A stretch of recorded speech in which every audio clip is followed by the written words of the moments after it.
नमस्कार एनजीएन के खास शो लोक संवाद में आपका स्वागत है। विद्यार्थी देश का भविष्य होते हैं और विद्यार्थी जीवन में कॉलेज में जब आते हैं तो वो एक ऐसा समय होता है जहाँ से आपका भविष्य तय होता है। लेकिन कॉलेज में आने के पहले एक प्रक्रिया होती है, एडमिशन प्रक्रिया। हाईटेक टेक्नोलॉजी कह लीजिए, ऑनलाइन कह लीजिए, ऑफलाइन कह लीजिए, तमाम प्रक्रिया के बावजूद एडमिशन प्रक्रिया में इतने लूपहोल हैं कि एडमिशन किसका होगा या उसके मार्कशीट से या नियम से नहीं तय होते, या तय होते हैं कि एडमिशन लेने वाला कौन है और देने वाला कौन है। हमारे साथ कुछ बच्चे हैं। मणिनगर देश में क्या स्थान रखता है वो आप जानते हैं, प्रधानमंत्री का निर्वाचन क्षेत्र है। आपका नाम क्या है? उमंग नाम है मेरा। और मैं अखिल भारतीय विद्यार्थी परिषद, जो कि विश्व का सबसे बड़ा छात्र संगठन है, मैं उससे ताल्लुक़ रखता हूँ और महानगर मंत्री ऐसा मेरा दायित्व है। एबीवीपी का आपका दायित्व है, लेकिन एडमिशन में जो पोल्स है, एबीवीपी की एक बात अच्छी ये है कि वह दलित राजनीति से अलग है।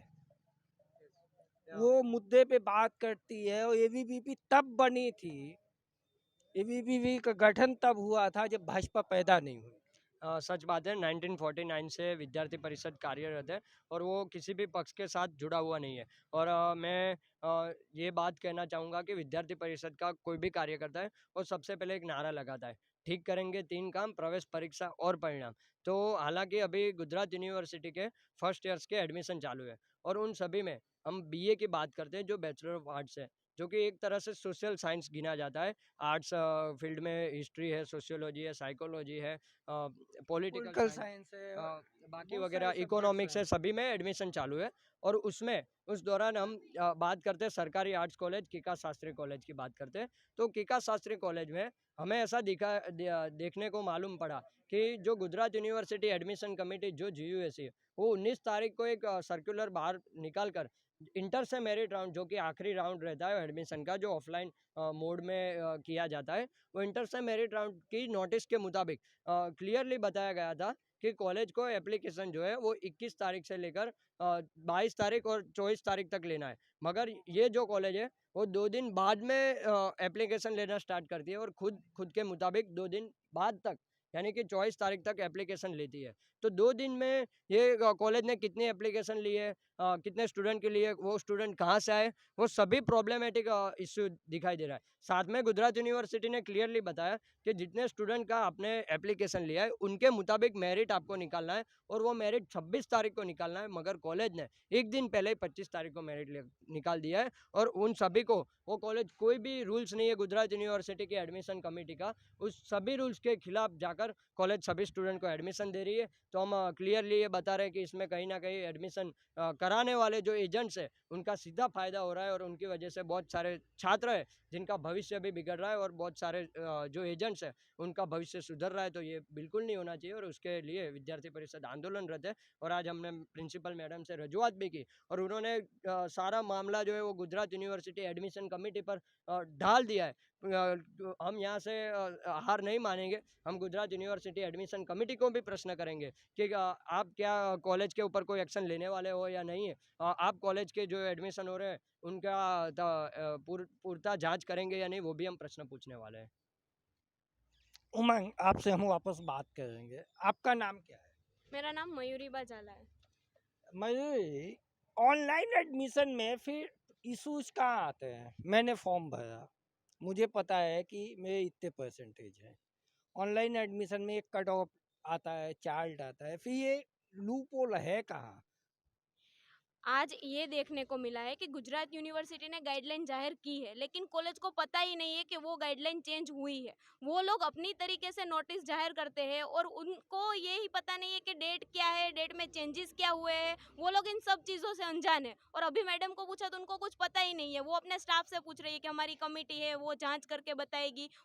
हालांकि उस नोटिस पे मैडम की सही है, उन्होंने सिग्नेचर किया हुआ है कि वो लोग 2 दिन एक्स्ट्रा बाद में शुरू कर रहे हैं और 2 दिन के बाद वो लोग लेने वाले हैं। हैं और ये अपने हिसाब से नोटिस जाहिर कर देते हैं। और फिर उन लोगों ने कल जो आज मेरिट जाहिर करना था, सभी कॉलेजेस आज मेरिट जाहिर कर रही है, फिर भी उन्होंने एक दिन अगले दिन उनको मेरिट जाहिर कर दिया, विद्यार्थियों को एडमिशन भी दे दिया, उनकी फीस भी ले ली। और अब जब हम जाके सवाल कर रहे हैं तब उनको ध्यान में आ रहा है कि नहीं, ये नोटिस तो चेंज हुई है, और वो लोग बोल रहे हैं हमें तो कल शाम को पता चला, जबकि वो जो नोटिस है वो 19 तारीख को शाम को जाहिर हो चुकी है, फिर भी उनको आज तक पता ही नहीं है कि ये सब चेंजेस हुए हैं।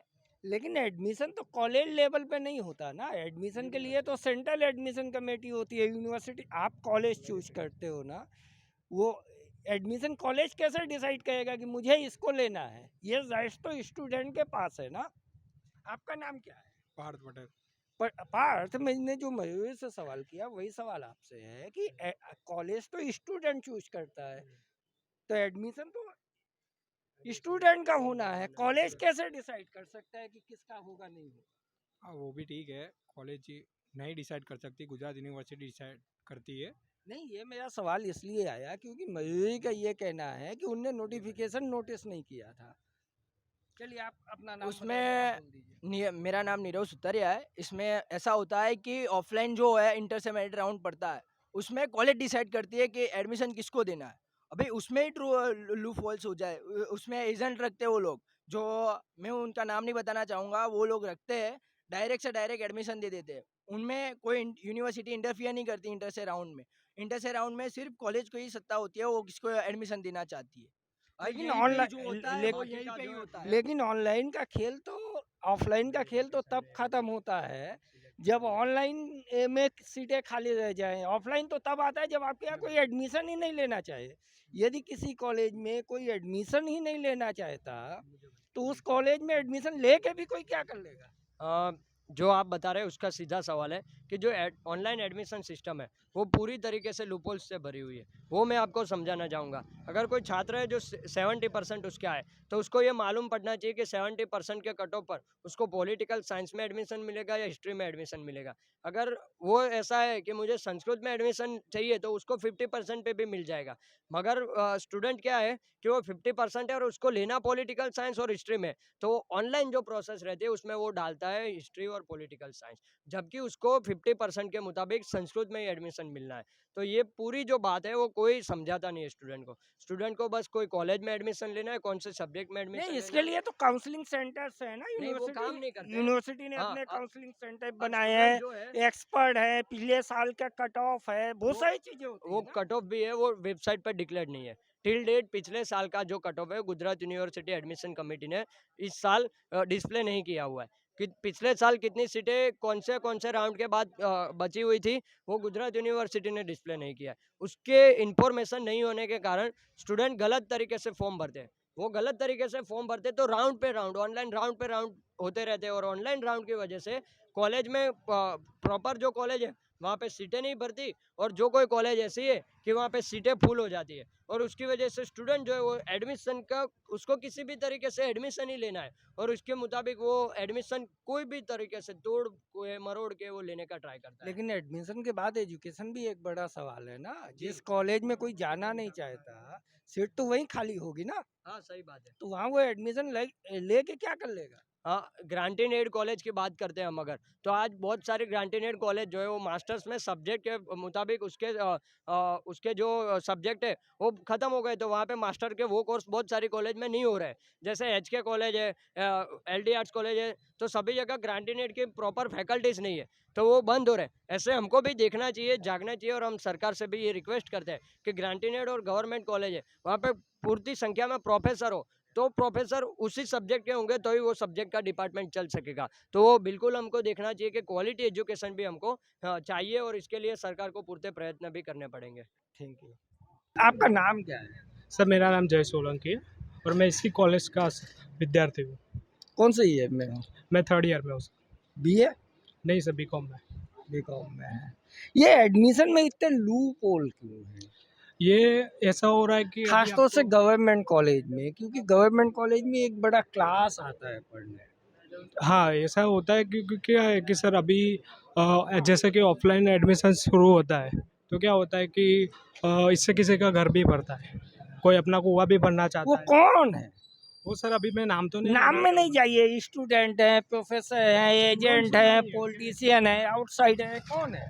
कॉलेज के ही वो लोग होते हैं, प्रोफेसर होते हैं, कुछ पुराने स्टूडेंट रहते हैं, जैसे कि यहाँ पे पुराने जो भी हाँ, पार्टी थी वहाँ के पुराने अच्छे, चावल होंगे। हाँ पुराने चावल हो गए, वो अब पिछले यहाँ से ज़्यादा कनेक्टेड है और यहाँ पे पार्किंग में बैठे बैठे एडमिशन करवाते हैं, अपना कुआं भरते हैं।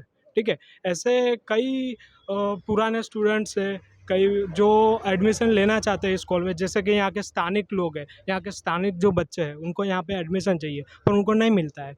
पर यहाँ पे ऐसे कई कोने में ऐसे एजेंट्स बैठे हुए हैं, कॉलेज के हैं, बाहर के भी है, फिर भी वो वहाँ पे पार्किंग में बैठे बैठे एडमिशन करा लेते हैं, पैसे लेते हैं, ऐसे सर एडमिशन देते हैं। ये ठीक है, लेकिन सिस्टम फेलियर तो कहीं ना कहीं है ना। जी बिना सिस्टम के इन्वॉल्वमेंट, मुझे जितना एडमिशन प्रोसेस पता है, मैं 10+2 पास किया किसी भी बोर्ड से। यूनिवर्सिटी में कॉलेज की लिस्ट है, मैं अप्लाई करता हूँ, अपने सब्जेक्ट डालता हूँ, मेरी मेरिट के हिसाब से बनता है। First round, second round, third round, fourth round चलते हैं। जी उसके बाद भी सीट नहीं भरती तो ऑफलाइन आता है। ऑफलाइन में ये है कि भाई चलो आप अपने लेवल पे दे दो, क्योंकि ऑफलाइन आते आते आधा सेमेस्टर खत्म हो चुका होता है। तो इन सब के बीच में स्टूडेंट कहाँ फंस जाता है? जी, यहाँ पे स्टूडेंट सबसे ज़्यादा वो कहता है ना कि ज़्यादा फंस वही जाता है। वो जो जीयू लेवल का जो प्रोसेस रहता है, फिर कॉलेज का स्टार्ट होता है, इतना लंबा प्रोसेस है ना कि जो भी स्टूडेंट रहता है वहीं फंस जाता है। कहाँ उसको यहाँ पे धक्का खाना पड़ेगा, कॉलेज के धक्का खाएगा, मेरिट देखेगा, वो देखेगा, पूरा दिन वो जब तक पूरा आधा साल ही ख़त्म होगा तब तक उसको लास्ट में एडमिशन मिलता है। इतनी लंबी इतनी चौड़ी प्रोसेस यूनिवर्सिटी करता है कि पहले वो यूनिवर्सिटी जाएगा, फॉर्म भरेगा, सब साइबर सेल में जाके 350 रुपये उतने रुपये पैसे दे के फिर लास्ट में फिर वो नहीं मिलेगा तो ऑफलाइन जाएगा, उसमें भी वो इतने धक्के खाता है कि उसको एडमिशन मिलेगा या नहीं मिलेगा। इन सब के बाद भी सीटें खाली रह जाती है बहुत सारी कॉलेज में। बहुत से सारी कॉलेज में ऐसा होता है कि अभी हमारे मैम ने बताया कि बहुत सारी सीटें खाली है, फिर भी जो स्टूडेंट रहता है फिर भी अभी वहाँ पे क्या धक्के खा रहा है, उसको एक दिन पहले से बताया दिया जाता है, उसका कोई सब्जेक्ट नहीं है, फिर भी वो आपको 10 रुपये लेके उसको फॉर्म भर के वो फॉर्म भर देते, जैसे कि उसका मेरिट लिस्ट में है ही नहीं। ऐसा सब काम चल रहा है कॉलेज में मतलब प्रशासन इन से। सब के बीच में काउंसलिंग एक बड़ी समस्या है। हाँ, काउंसलिंग सबसे बड़ी समस्या है। अगर हमारे स्टूडेंट को पता नहीं है कि उसको क्या करना है और इजी प्रोसेस क्या है। हाँ, उसमें क्या कि अभी हमारे जो शिक्षक हैं, हमारी प्रिंसिपल है, उनको ही पता नहीं है कि ऐसा हो रहा है। जब विद्यार्थी परिषद ऑफिस में जाती है, ऐसे क्वेश्चन पूछती है, उनके सामने सवाल रखती है, तभी उनको मालूम होता है कि वहाँ जीयू लेवल से कमेटी से भूल हुई है, डेट में चेंजेस हुए हैं। ये सब पता तब चलता है जब विद्यार्थी परिषद में जाता है, उनसे प्रश्न पूछता है। इस कैंपस में कौन सा उनसे स्टूडेंट विंग है? कैंपस में क्या है कि सर यहाँ पे अभी क्योंकि ये जो खेल होता है, मैंने भी जो थोड़ी बहुत कॉलेज लाइफ दिया है, वो खेल तो स्टूडेंट लीडर ही खेलते हैं, पुराने हों नए हों। हाँ, यहाँ पे क्या है, आपको गवर्नमेंट कॉलेज यहाँ कौन कौन से स्टूडेंट विंग है एबीपी के अलावा? एबीवीपी के अलावा अभी तो क्या है, अभी एबीवीपी बहुत एक्टिव है यहाँ पे। नहीं, वो कितनी एक्टिव है? नहीं, मैं वो नहीं गया, मैं ये पूछा हूँ यहाँ कौन कौन से स्टूडेंट विंग एक्टिव है? अभी तो फिलहाल तो कोई नहीं है, पहले था जो NSUI करके कहते हैं, जो वहाँ पे के दल्ले, वो पहले यहाँ पे बहुत कुछ करते थे, लेकिन 2-3 साल से यहाँ पे उनका भी कुछ नामो निशान नहीं दिख रहा है। लेकिन फिर भी आप कह रहे हो कि वो नहीं कर रहे और बचा एबीपी है, तो कर तो कोई ना कोई रहा है ना।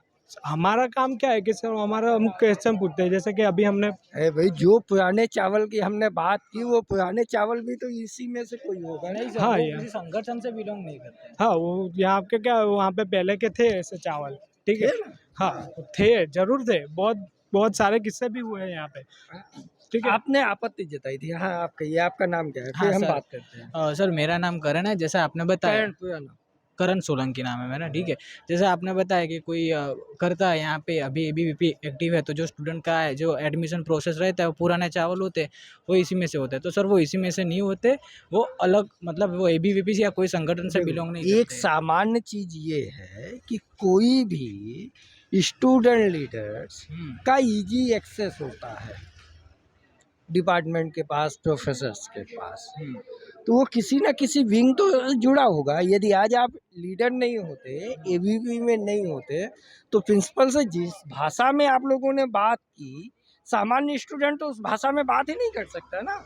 सर क्यों नहीं कर सकता? दर एक स्टूडेंट को अपना अधिकार है नहीं, ना वो क्वेश्चन जो पूछने का, क्यों नहीं कर सकता? अधिकार होना और भाषा होना, लीडर तो वही है ना जिसमें कॉन्फिडेंस हो। सर ऐसा थोड़ी होता है लीडर लीडर। कॉन्फिडेंस तो बनाता है ना।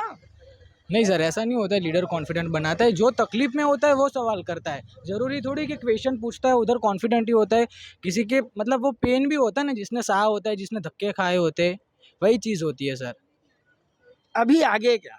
जी, अभी ये आपने जैसे ने बताया कि हर एक स्टूडेंट आवाज़ उठा सकता है, और ऊपर क्या है यहाँ पे कि कोई भी स्टूडेंट है यहाँ पे प्रिंसिपल से, टीचर से, यहाँ पे कोई ऐसे बातें नहीं होती। जहाँ जैसे कि अभी विद्यार्थी है, अभी विद्यार्थी परिषद एबीवीपी यहाँ पे खड़ा है, तो कोई भी जैसे कि अभी किसी बच्चे को, कोई स्टूडेंट्स को कोई ज़रूरी कोई क्वेरी आ रही है, वो आ रही है, तो वो हमसे बताता है। जैसे कि अभी हमने क्वेश्चन पूछे मैडम को, वैसे ही हम किसी को नहीं भी होते, वो नहीं बता पाते, तो क्या है, एक संगठन है वहाँ से जुड़ता है तो ही सामने क्वेश्चन पूछते हैं कि एक बच्चा तो क्या, एक स्टूडेंट तो क्या ही कर लेगा, पर ये पूरे बच्चे सब लोग उसका सपोर्ट करेंगे, उसको क्या क्वेश्चन है वहाँ पे प्रश्न पूछेगा, तभी वो आगे बढ़ पाएगा ना। ये अच्छा है, संगठन ना आपको बोलना सिखाता है, लीड करना सिखाता है, लेकिन एडमिशन में फॉल्ट तो है ना भाई। हाँ। सीधा सवाल है, फॉल्ट तो है ना। बहुत फास्ट है, सब जगह पे अभी क्या है, सब अपने कुएं भरने में व्यस्त है, शिक्षण को धंधा बना दिया है। ठीक है, ऐसा ही है सर। तो आपने देखा, हम मणिनगर के गवर्नमेंट कॉलेज में हैं। इस कैंपस में कई सारे संकाय चलते हैं, एमसीए है, बीए है, बीकॉम है, एलएलबी है, मतलब वह तमाम भविष्य निकलते हैं जो कल देश को दिशा देते हैं। लेकिन हकीकत ये है कि इस कॉलेज की एडमिशन में धांधली चल रही है, या एबीवीपी भी कहती है, या मणिनगर प्रधानमंत्री की कभी निर्वाचन क्षेत्र होता था, वह यहाँ से विधायक होते थे। यहाँ की हालत आप देख सकते हैं कि किस तरह से धांधली का खेल चल रहा, और ये यहाँ नहीं, लगभग उन तमाम जगहों पे है जहाँ से एडमिशन आपको हर स्टेप में ना, पढ़ने से काम नहीं चलता। गुजरात में यदि आप हैं, या देश के एजुकेशन सिस्टम मोटा मोटा यही है, एडमिशन लेने के लिए आपको धांधली करनी होगी, पास होने के लिए धांधली करनी होगी, मनपसंद सब्जेक्ट लेने के लिए आपको किसी का अप्रोच चाहिए, पास होने के बाद नौकरी के लिए चाहिए। ये जो पूरा सिस्टम ऑफ करप्शन है, सिस्टम ऑफ लूप होल्स है, वो विद्यार्थियों के भविष्य से जुड़ा उतना है ही जितना देश से भी जुड़ा है। यह शो आपको कैसा लगा हमें बताइएगा। मैं अजीत कैमरा पर्सन हनीफ सिंधी के साथ एनजीएन के खास शो लोक संवाद के लिए आज हमने युवाओं से बात की। आप देख सकते हैं यहाँ के हालात क्या है और इन युवाओं का भविष्य क्या होगा। नमस्कार।